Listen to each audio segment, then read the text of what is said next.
The 5x5 pyraminx. In this tutorial today, we're going to be teaching you how to solve it. Well, it's pretty easy cube. Well, not really that easy. I would say pretty easy. The method I used, I created, took me about 3 hours to figure out all the way everything. So yeah, this video is not gonna be too hard. Probably the best tutorial I've seen teach you basically all, unless I've seen a tutorial with like 30 videos on it on how to solve it. So this one will be one video, and it's not gonna be too hard. So let's get into it. Before we get into the video, like make sure you like and subscribe. Okay, so the first step is you'll find this yellow center right here. You want that yellow center, so then you would insert all the other yellow centers. They may be up here on the top.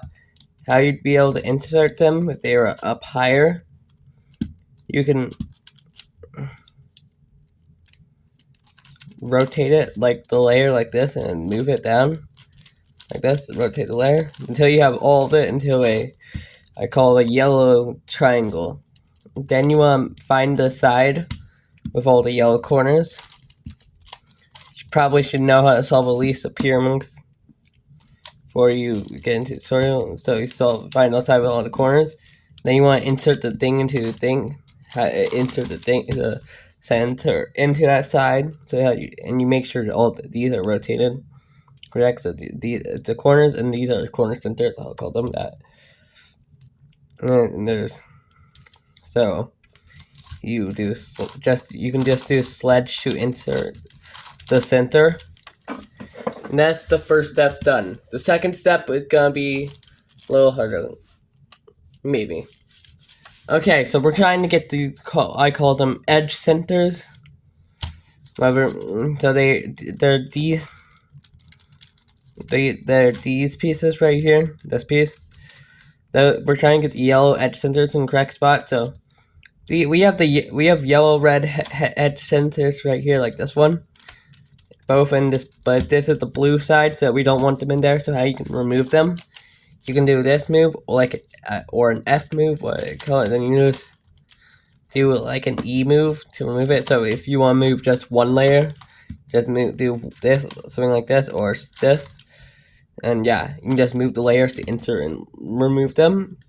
So how you would and sometimes so you may have to do F prime, but so like for this one, if you try to insert it into here, it would be flipped. So you don't want to do it like that. You want to do an F prime then, and then if you insert it, it should be good. So that's one red and yellow. So this one you have to do with F prime. Yeah, same. Well, I meant yeah. So then you may have to remove them from things. So like there might be like a blue in the green spot. You can just remove it from the green spot so you can put it into the blue. So I remove this blue from the green spot, then put blue into here. But also you may have another problem where like the thing you'll have to move it out of the way. So when you do the F or F prime move, it won't move the piece you're trying to insert. So like this blue piece, if I put it right here, it would not, when I did the F prime move, it would just mess it up. So I would do this. So then, got it. So now, I don't have all of them yet. Let's insert this one. Yeah. Now I have all the center edges. So it may look like something like this. So, or something like this. Yeah, you want to get it to look kind of like this. Doesn't matter, just like yellow right here, but yeah. Next step. This step is a little harder. This step took me a while to figure out, but I'll show you. There's two different ways I use to insert pieces. And so we're trying to get all these three pieces solved. So how you're gonna do it? There's two ways I figured out to insert pieces. So I'll show you the first way, the easier way. So it swaps this piece with this piece. So let's swap these two pieces. Is on any side, so I can swap, or I can swap this with this piece, whatever.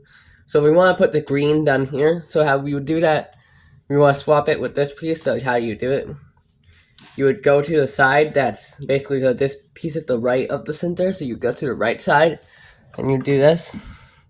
You would do this big R, tiny, I'll say U wide, and big wide R prime, U wide prime, big wide R prime, L wide prime, L wide prime, yeah.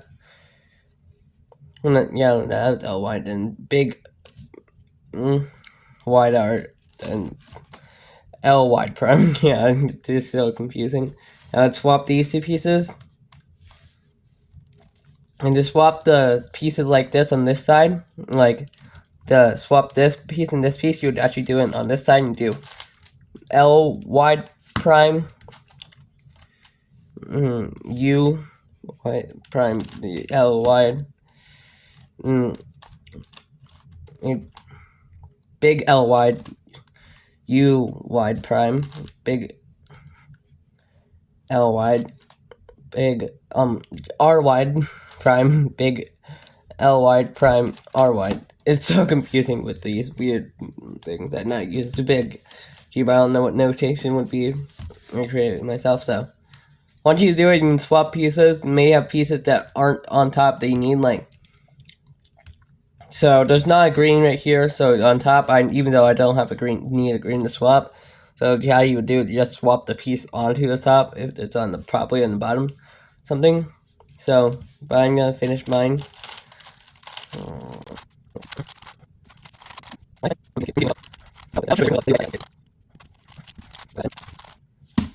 Okay, I got it. So now we gotta get we're gonna get the center edges of this row. So these pieces, this piece, and this piece. So how you're gonna do it? Pretty simple algorithm. It took me a while to figure out. This is not how I actually first solved it. I used a different algorithm, which I'll show you in a little bit, which will swap two centers. Sorry, it was weird. So how I used originally do it there. So yeah. So we want the blue-green piece. So how we tell which piece? There's two different piece blue-green center edges. There's like two of different of each one. How we figure out which one is right and wrong? So we align it to where the blue right above it. If it's correct, like green is on the correct side, blue is on the correct side, that means this is the wrong edge. And probably the blue-green piece was right here, which it is. So we're actually trying, if we had to actually get this blue-red thing, find the blue-red edge and insert it. So how we would insert blue-red edge, we find which one blue-red is, which we also don't have. So it's right here, so we find the red-green edge. Which is, actually, I believe is here. Yeah, it is. So how you tell you, if it's wrong about the red-green edge thing, so. Because this is green, not red. This is red, not green. So then we just move it over here to where it would be correct if this was side was green, but whatever. And then you would do this. I'd say this is R side R. That's what I'll say. U, big U, U wide, side R prime, U wide prime, side R prime, R wide, side R wide prime, F,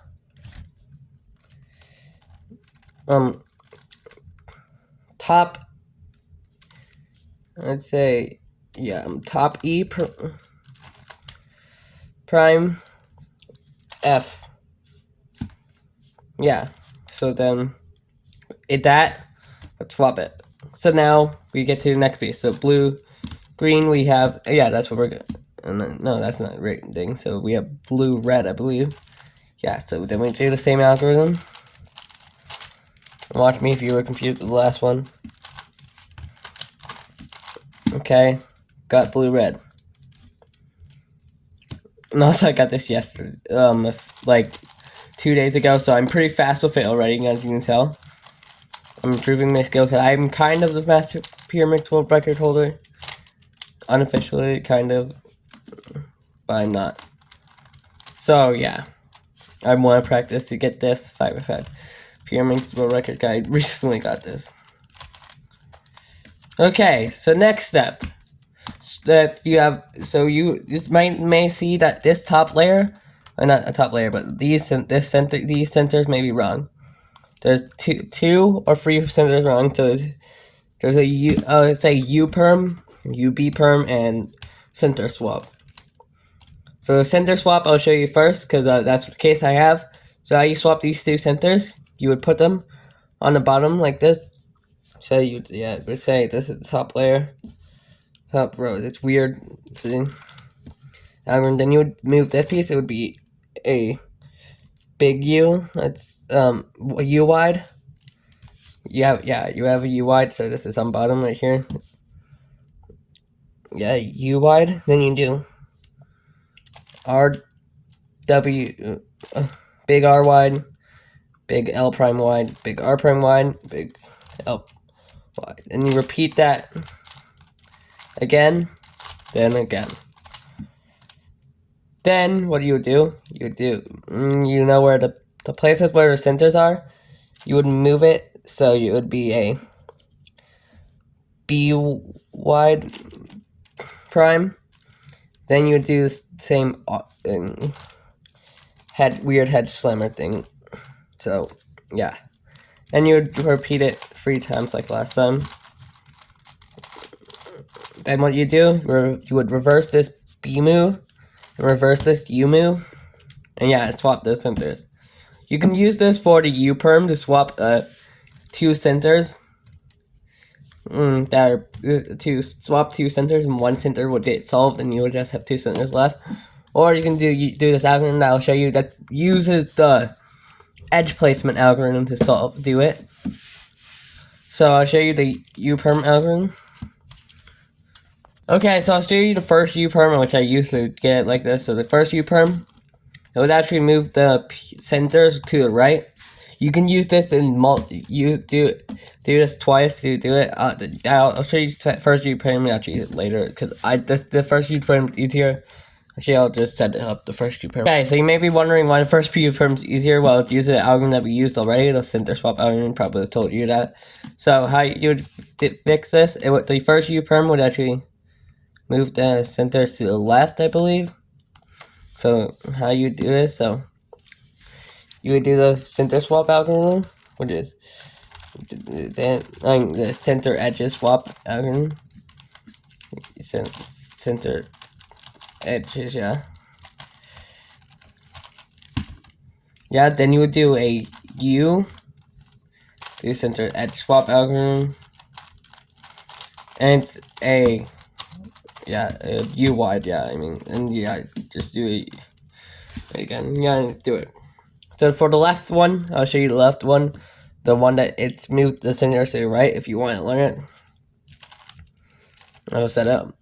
So the left one, which moves the center to the right, it uses left move. So it's basically the same thing as a center swap. Just do a left move, a U prime, a U wide. So you do a left side L prime, U wide, left side L, U wide prime, left side. No, the first one is U wide prime. This is U. Yeah, then side L prime L, and then left side L wide prime. L wide, yeah, prime, left side L prime, L wide. Then you do the F, E, F prime. That's the top, yeah. And then you would do a U move. Then you would do the same thing. So wait, what am I doing? I feel like I'm doing something wrong. I'm not used to this one much, but much, but I can get it done fast. I haven't done it much. Yeah, and then you see. Okay, this step will be a little bit easier. I say it's my favorite step. It's basically L4E or non-L4E, whatever. For the middle edges, I'll call them middle edges, so they're ones in the middle. This is like pyraminx edges. So pretend like all the corners are solved in a pyraminx. So like, get a pyraminx. I don't have a good one right next to me, so yes, it's like this. Something like this. So you can do it exactly like how you would solve a pyraminx edges. Other one is like 4x4 edges, which I can teach you. It's basically the same thing. So how you would want to insert the. So I like to start with middle edges. You want to insert all the bottom middle edges but one. That's how I would do it. So like this, you can remove them by doing it. So how you do it? Use sledges and hedges. So sledgehammer like this. So sledgehammer would remove it, or hedge hammer. So you put them right here for sledgehammer edge, and make sure the yellow piece is facing off, or whatever piece you have the bottom side can be any. And until you have one left, then you can just insert the pieces into the correct spot using hedge slammers. Yeah, until you get to the last two edges, or solve, would you just do a sledge? Do what you wide? Yeah. Well, yeah, you pro. Okay, so this one is easier than that one because it's actually easier. Yeah, I like to think the 4x4 one is easier, just longer because there's more pieces. So you just do it's wide, non-wide sledges to insert it. So like wide, non-wide sledges. So I would insert this blue piece, wide, non-wide. Sledge, and then you can just do like wide, non-wide. You gotta mix up those two. And then until you get free at last free like this last free, there's like one on each layer, and just do wide on wide sledge. And there's also one where it's like this, where it's something like this. Insert, uninsert. Yeah, it's pretty simple. Yeah, and that's how you solve a 5x5 pyraminx. Thanks for watching. Like, subscribe, and this is the end of the video. And yeah, comment if this video helped you a lot. And this is the end.